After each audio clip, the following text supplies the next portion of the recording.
So welcome to today's episode of today's live of the Food Doctor.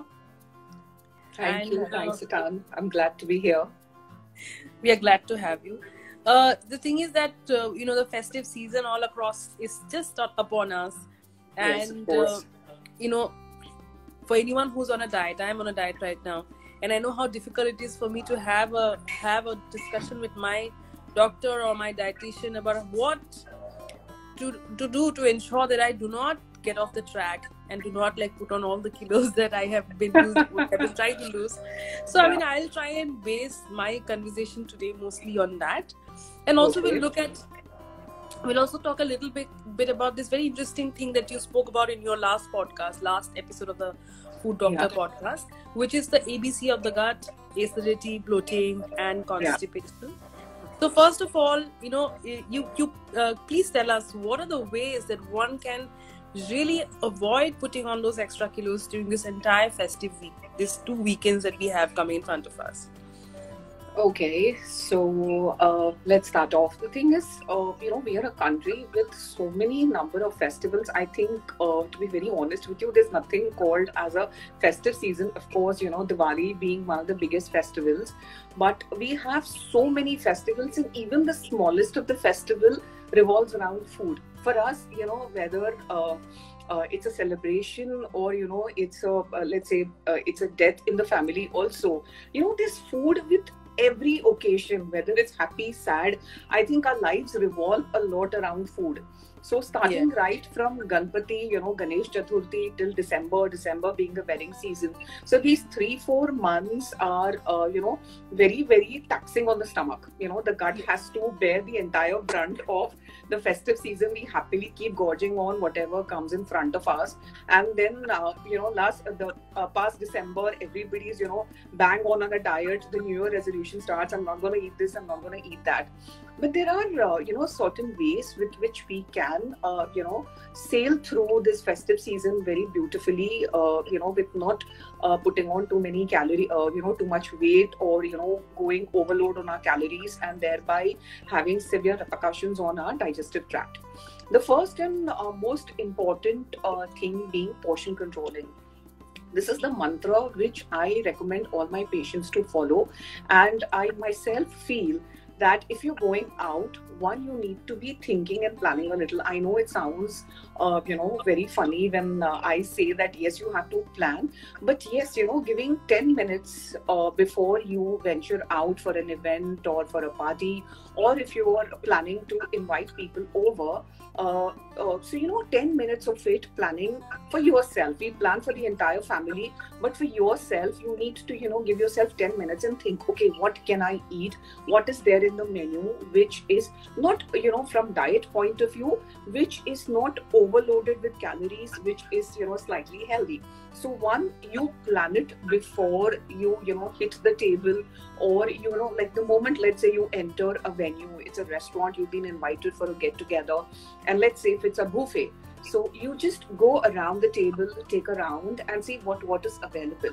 So it takes 5 minutes, but you start thinking over it in your mind. Okay, these are things which look better. It's like selecting the lesser of the devils, because anything outside is, however they proclaim it's healthy. The kind of oil they use or the kind of produce they use, we really don't know unless and until it's home cooked food or you're going to a relative's house. So you need to take a round first, and if you're going to someone's house, and if it's family, a known person, if you know the menu is, you can just do a little planning and think about it as to, what are the things you can indulge in, what are the things you should be moderately eating, and what are the things which can be, avoided. So that's one thing. Number 2 is, portion controlling. It's very, very crucial. Like, let's say you're somebody who eats 3 rotis at a meal, or if you eat 2 rotis. So cut down your portion, especially when you are, venturing outside in a restaurant. Cut down your portions by almost 30 to 40%, because they do add a lot of soda or a lot of yeast, or a lot of things which bloat you up any which ways quite a bit. So try to cut down your portions by 30%. complement at least. So if you're somebody who eats 2 rotis, have 1 roti. If you're somebody who eats 3 rotis, eat 1.5, or try and nibble a little on those starters which are baked or which are tandoori, those kind of things, and then get on to the main food. And as I said, if you've thought about it and you just give it takes just 2 to 3 minutes to plan and look at it. Okay, this is something I can eat properly, this is something which I can just nibble on, and this is something which I can avoid. So then it becomes easy and you are not overdoing it. Mm-hmm. So portion controlling and a little planning goes a long way, and it's a habit. See, it won't happen overnight. I'm not saying it's very easy when you go into a restaurant and you say, okay, I'm gonna think. It doesn't work that way. It's a habit which one has to inculcate. It has to be a lifestyle change. So this not only helps you in this festive season, but it also helps you throughout, because as I said, we have so many festivals, and in today's scenario, for everything we go out, be it a birthday, be it an anniversary, or you just want to catch up with friends, you go to Starbucks or you go to any coffee place, or you're going to a restaurant and you land up calling a lot of stuff. So it's eating out has become more of a culture than something which we used to do initially in the earlier days, once a month or something of that sort. These days it's minimum twice a week. Every second person whom I come across goes out twice a week at least. So that's something which, if it becomes a lifestyle change, goes a long way. And of course in the festive season it's a big boom. And next, coming to the biggest challenge, which is sweets. Festivals, lot of sweets thrown on our way. That's I think we Indians believe in all our love comes in front of in the way of mithais. So we are taking mithais, we are giving mithais for everything. We keep exchanging mithais. So in this also, portion controlling plays a very, very big role. And I myself personally am not a very big fan of artificial sweeteners. So try and avoid sweets which say that they have artificial sweeteners, because in the long run they're not healthy. So you can switch over to sweets which are made out of unrefined sugars. You can do jaggery based sweets, you can do date based sweets, you can do honey based sweets, so which at least have some amount of nutrition in them. And yes, irrespective of whichever kind of sugar is there inside them, you need to be controlling your portions. You can't be saying no all the time. It's like you're offending your guests. I have all my patients coming and saying, "Sab jagah na bolte hain." People feel bad. They say you're perpetually on a diet. So don't say no. So instead of taking 2 pieces, take half, take 1. Don't say no. Because the more you curb, the more you keep saying no, the more your body retaliates, the more your brain is like, no, I want this, I want this. So instead of getting it completely out of your system, develop a willpower wherein you eat one. Because you need to satisfy. See, eating, jitna it is a stomach game, it's a mind game also, and it's human nature. Jis cheez ke liye aap, you keep controlling yourself, the more you want to indulge in that. So rather than completely cutting off things from your life or from your diet, indulge in them occasionally, and have a cheat day. So wherein you can incorporate these, cheat meals little, and then it's easy to manage it out. So, like you said, choosing the lesser of the 2 devils. Or for example, like what you spoke about when you say that, people have to keep on saying no. For example, let's say some of us are throwing, like, let's say a get together in our own houses. Yeah. And, we want to have like healthier options on the table, especially in terms of starters or in main courses, or in terms of like sweets also. So how would you suggest someone should plan their menu when they're calling guests over? Perhaps if I know that, I'm calling 10 guests over, and 2 of them are on a diet, and I know that they are pretty much working on keeping fit, and I have to have some healthy options. So how would you, not specific recipes per se, but what does one keep in mind? Some ideas. Would. Okay. Yes. Okay. Yes. So see, I think in all my podcast series, I've always been talking about, I'm a big, huge fan of Indian food. The kind of diversity which we have in our cuisines, it's mind blowing, because we keep looking at a lot of things from foreign countries. But when I speak to so many of my patients and people, let's say for example, I'm a big fan of Gujarati food. The kind of snacks they have, of course, they have a lot of unhealthy fried snacks, but at the same time, they do have an amazing repertoire of healthy snacks, steamed snacks. Like you have your dhoklas, and you have your handwo, you have your muthias, you have your patras. So we can maybe see, if somebody who likes to cook, or if you want to do a little fusion thingy, you can do steamed snacks, or you can do like tikkas, which are very healthy. You can do, like, if you're doing it at home, as you said, let's say you're calling 8-10 people home, so you can have a combination of let's say there's one kebab, you either do a chicken kebab, or you do a paneer kebab, or a veggie kebab, and then you can have one tikka. And you can also kind of as I said, fuse it with an international cuisine. Like, you have so many dips these days. You can make a lovely dip using hanker. You necessarily don't need mayo. You use a hanker dip, and it's really tasty. So instead of using chips, you can have khakras, which again, see, with a dip you need something which is crunchy. So you can have your khakras, you can have your veggies, cut veggies, like your carrots and cucumbers. So you have a dip platter, you have one veg starter, you have one non-veg starter, and you're done. So it becomes a good combination. And if you are somebody, as I said, who loves Indian snacks, you can have a steamed snack. So you're sorted with snacks. Now, let's say main course. So see, if we are doing it at home, then it's easier. You can make a very beautiful paneer makhan wala. There are so many recipes, and a lot of chefs are, sharing recipes without cream and, without those heavy. Of course, see, you can add, instead of adding too many cashews, you can add some almonds to your makhan wala gravy. And instead of adding too much butter, incorporate a little ghee. That's also very beneficial. And so you can make a nice makhan wala gravy at home. We have this misconception that a paneer makhan wala is very unhealthy. Believe me, it tastes very nice, and the taste doesn't get compromised if you make it with less cashews, or you don't even need to add cream to it, guys. Just add 2 tablespoons of milk to your cashews or to your almonds, and it becomes a nice thick paste, and it adds so much richness to the gravy. So you can do this. You can do a very beautiful, I'm talking about these basic things which are normally made in houses. Like, you can do a lovely black dal without too much of cream, and you can just maybe add some milk to give it a little thickness. And like, if you're talking about international cuisine, you can do a Thai curry at home with less coconut milk. Add some vegetables with some steamed rice. It's a very good meal. You can do a veggie pulao at home. You can do a masala khichdi at home. You can do, the way I said, you do a paneer makhan wala. You can do a chicken makhan wala, or your regular chicken curry with some rice. And it's done. I mean, we just have to be a little creative. And if you have some cook coming home, or somebody who's doing the cooking for you, you can always guide them. See, as I said, it's a process which takes time, and you need to be thinking a little, but a little thinking, and it gives amazing results. You can have an amazing meal at home. You can, keep your guests very happy. And when it comes to food, just by, instead of having too many things, stick to a simple menu. Instead of having too much variety, stick to basic things.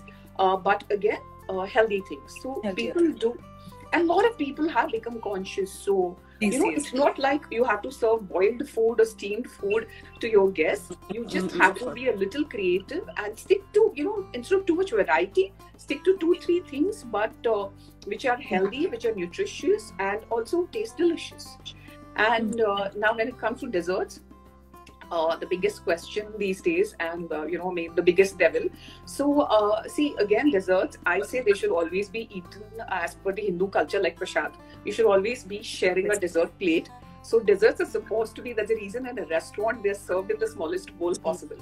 So, but desserts, again, I am a very big fan of Indian desserts because I feel there's some nutrition in them. According to me, although I love baking cakes, but I feel, they are dead food. There's no nutrition in them other than your little milk and your little cocoa powder or little dark chocolate, which goes here and there.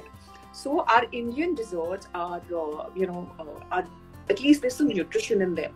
So if you look at your laddus or if you look at your kheer, you can control the amount of sugar you're putting in them, and the natural flavor of it itself is so delicious. It's really nice. So if you want to serve, you can serve a firni, which is made out of rice, and you make it with rice milk, and you can add some cashews to it to sweeten it, and then just control your sugar. You can also make your firni with jaggery. So you can change the recipes a little, and a lot of chefs have come with so many recipes using coconut sugar, using palm sugar, using jaggery, and you do get sugar-free ice creams also these days. Like you have gelatos, and you can make these fruit popsicles at home. They really taste nice. You just make fresh fruit juice and freeze them in those nice popsicle. You get these silicone things these days in which you can freeze your fresh fruit juice, and they become really nice popsicles, and these sugar-free ice creams, and sugar-free gelatos. And so you have a lot of options. It's just be wearing our thinking caps, and being a little more creative. So one of the episodes where you sort of you were speaking about the last one that you in your last episode, the one thing that you spoke about was the problem of the ABC, which is the problem of the ABC of the gut, which is acidity, bloating, and constipation. Yeah. So we mostly now in the festive season, I think that's one of the big problems that we're going to face. We'll probably eat a lot, we'll drink a lot, and then the next morning you end up with a lot of bloating, perhaps acidity, perhaps a lot of indigestion. Yeah. So how does one navigate through this? Okay, so I have again done 2 podcast series. One is the festive diet. The second is the sweet confusion, in which I have of course tackled this. But one thing which people should keep in mind during the festive season is we ignore our water intake to a large extent. We don't drink enough water. So if you stay hydrated, and especially when you're eating out, you should never be drinking water during your meals. You should just be sipping water. Water should be had either before your meal or wait for 20 minutes and then drink your water. So one thing is, drinking a lot of water helps in controlling your acidity, bloatedness, and your constipation. And number 2 is consuming lukewarm water with a little lime throughout the day, especially let's say you had a day wherein you had your lunch outside, you had your dinner outside, and although you've eaten consciously, you've not overeaten, you followed all the rules. In spite of that, you're bound to feel a little heavy or a little uneasy because of whatever things they use outside food. So try and consume a little lukewarm water with some lime or even apple cider vinegar. But yes, the one with mother vinegar really works beautifully. So that really works beautifully. Another concoction which really works nice is your ajwain water or your soft ka pani, soft jeera water. So maybe you can sip on these teas the next day, which really helps a lot in controlling your gas and your bloatedness issues. It really helps quite a bit. But as I said, if you are hydrated throughout the day. I think we lost. Yes. If you're hydrated throughout the day, it's easier. Yes. So like for example, a lot of people have a lot of bloating and a lot of bile issues simply because of their drinking patterns. So we know that once you grow a little older, gluten-based drinks or certain variety of drinks are not suited to people as they age more. So how would you want people? I mean, how would you advise people to watch out their drinks and the way they drink them? Because I think what we do in India is that we take a fizz or a cola, and then we dilute the drink with that, and that's it. So I think that perhaps could be leading to a huge set of problems, don't you think? Yes, it tends to. As we keep aging, our gut tends to become weaker. And whatever I'm seeing in today's generation, or forget about the generation part of it, the current situation is as such. There's how do I describe it? We are popping pills like no one's business. So No. a lot of people are suffering indigestion because of the lack of good bacteria in our gut.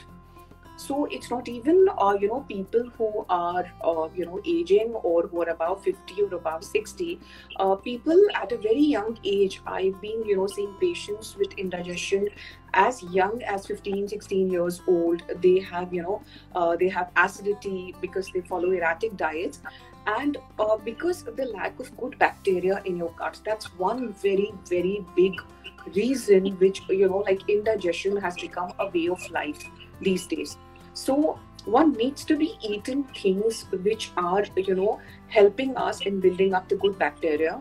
So you need to be eating yogurt, you need to be eating a lot of fermented food like our idlis, our dosas, and things which help in the building of good bacteria in your gut.